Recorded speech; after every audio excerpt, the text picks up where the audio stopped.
उसी के दिल का हमको जवाब चाहिए। देखिए, इन्होंने बहुत बढ़िया सवाल पूछा है। बहुत लोग कहता है भैया आपने जो नीतीश को जिताए हैं, काहे आप उनका विरोध कर रहे हैं। तो पहली बात तो ये समझिए कि हम किसी के विरोध में नहीं खड़े।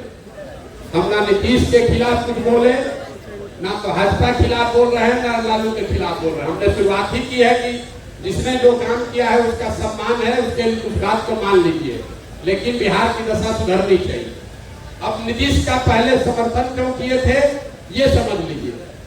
2014 के नीतीश कुमार और 2024 के नीतीश कुमार में जमीन आसमान का फर्क है। नेता के तौर पर, प्रशासक के तौर पर और मानवता के आधार पर। 2014 में जिस नीतीश कुमार की हमने मदद की थी, ये वो नीतीश कुमार हैं थे जिनके नेतृत्व में बिहार सुधरता हुआ दिखा था। हम जैसे लोग बिहार में राजनीति करने में इच्छुक नहीं हैं, तो हमारी इच्छा ये थी कि नीतीश कुमार यहाँ बने रहें ताकि बिहार में सुधार होता रहे। पहली बार नीतीश कुमार नवंबर 2014 में चुनाव हारने के बाद हमसे मिलने आए दिल्ली। हमसे बातचीत हुई तब हम मोदी जी के साथ थे। नीतीश कुमार को किसी ने कहा था कि मोदी जी का जो चुनाव जिताया है वो लड़का बिहार का ही है। हमसे मिलने आए नीतीश जी। हमने उनसे पूछा कि आपने मुख्यमंत्री का पद क्यों छोड़ दिया है। तो उन्होंने कहा कि हमको जनता ने लोकसभा में पार्टी को हरा दिया, इसीलिए मांझी जी को बनाए हैं। अब राजनीति करने की मेरी इच्छा नहीं है। आपसे मिलने आए हैं देखने जानने की भाई क्या ऐसा आपने किया कि मोदी जी जीत गए। उस बातचीत में हमने नीतीश जी को कहा कि आप वापस आइए। बिहार की जनता ने आपको नहीं हराया है, आपके दल को लोकसभा में हराया है। मुख्यमंत्री के तौर पर आप काम करते रहिए और जहां तक चुनाव जीतने हारने की बात है, हर तरीके से आकर आपकी हम मदद करेंगे। आप बिहार में विकास का काम जो शुरू किए हैं वो चलते रहना चाहिए। नीतीश जी ने वो बात मानी। मांझी जी को हटाकर चुनाव से पहले खुद मुख्यमंत्री भी बने और हम आकर उनकी मदद भी किए। आप लोग के आशीर्वाद से उनको जिताया ही। उनको जिताए ही नहीं, बिहार में 7 निश्चय का कार्यक्रम भी बनवाए, बिहार विकास मिशन की स्थापना भी करवाई। हमको कोई पद का लालच होता उसी समय मुख्यमंत्री मंत्री बन गए होते, हम तो बिहार छोड़कर चले गए। लेकिन बिहार में नीतीश कुमार उसके बाद रास्ता भटक गए, कभी पलट के इस साइड, कभी पलट के उस साइड। इसलिए उनका आज विरोध कर रहे हैं। 14 में जिस नीतीश कुमार का हम समर्थन कर रहे थे, ये वो नीतीश कुमार थे जिन्होंने वाजपेयी के जमाने में, वाजपेयी जी जब प्रधानमंत्री थे, नीतीश बाबू उस समय रेल मंत्री थे। गैसल पश्चिम बंगाल में एक रेल की दुर्घटना हुई थी, 297 आदमी मरा। नीतीश बाबू ने अपने पद से इस्तीफा दे दिया। वाजपेयी जी ने जब उनका इस्तीफा स्वीकार किया तो नीतीश बाबू ने कहा कि 297 आदमी की मृत्यु हुई है, हम कैसे इस पद पर रह सकते हैं। और आज वही नीतीश कुमार हैं।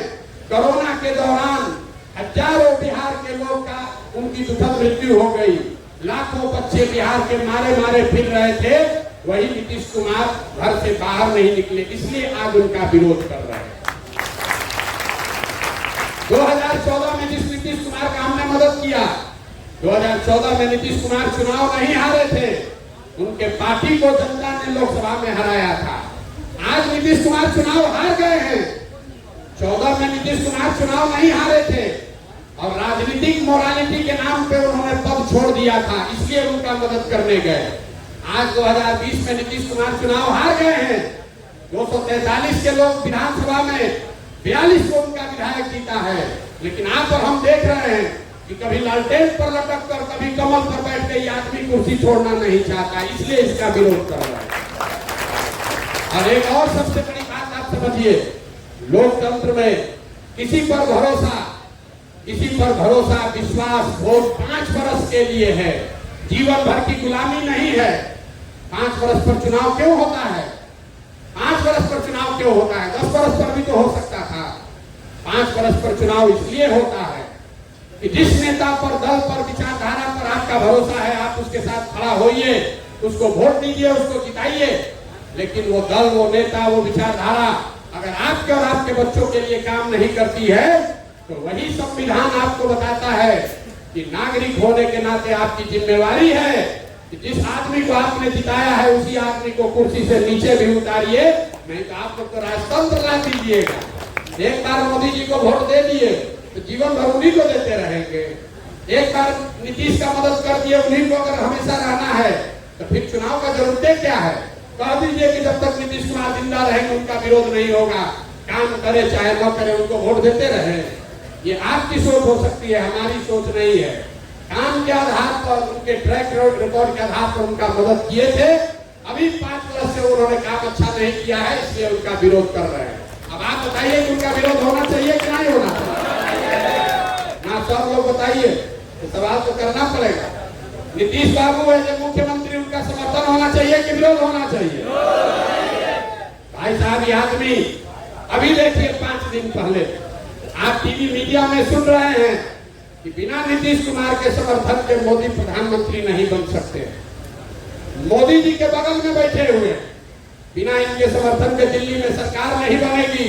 लेकिन किसी समाचार पत्र ने ये नहीं बताया कि नीतीश कुमार ने ये कहा हो कि भैया बिहार के हर जिला में कम से कम एक फैक्ट्री अगर खुलेगा तब समर्थन देंगे। ये आदमी आपकी हमारी बात नहीं कर रहा है।